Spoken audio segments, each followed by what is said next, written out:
Let's talk about what's in my spiritual toolkit. I get asked every day, what is that? What do you use for that?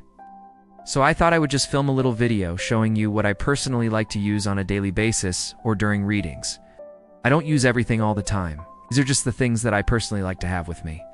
So first up, we have incense.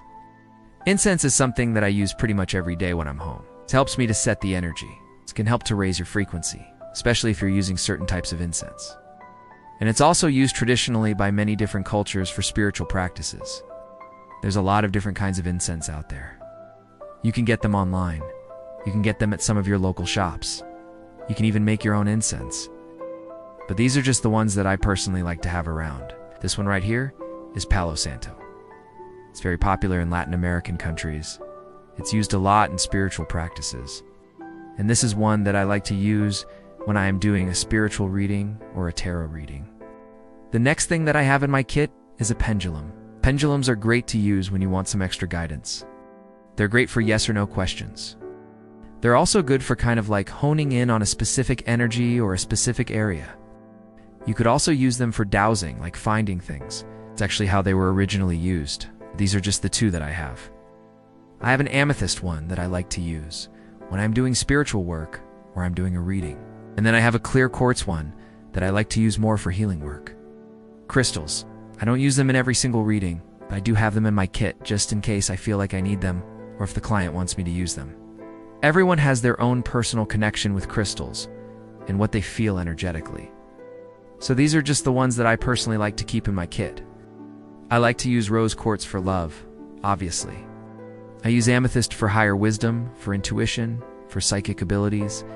I also use black tourmaline for protection. Sometimes people are really drawn to the black tourmaline. It's a very grounding crystal. And then I also have an obsidian one that's a little bit more for like shadow work and bringing things to light. Next, I have oils.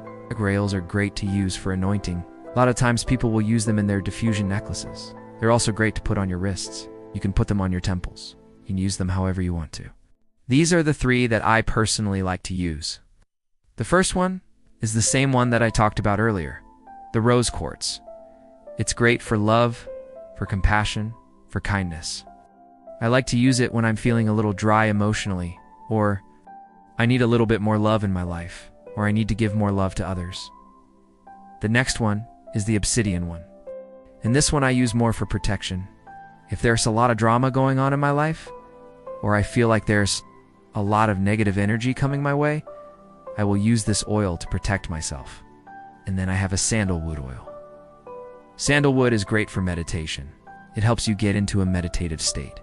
It's very calming and relaxing. It's also great for sleep. And the last thing that I have in my kit are these two books. I have the 78 Degrees of Wisdom, which talks about the tarot, obviously. But it also talks about astrology, Kabbalah, alchemy.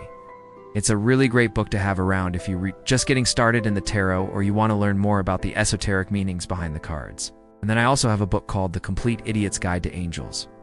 I don't use this in every single reading, but sometimes my clients like to use it or they ask me questions about it. So I just like to keep it in my kit in case they want to look through it or ask me more about my angel guide, Raziel. But that's basically what I use in my readings or on a daily basis. I don't use everything all the time, but these are just the things that I like to have around. Feel free to ask me any questions about them. I'm happy to share my knowledge, my experiences. I'm not saying that these are the only things that you have to use or the best things to use. This is just what works for me. If you enjoyed this video, don't forget to hit that thumbs up button.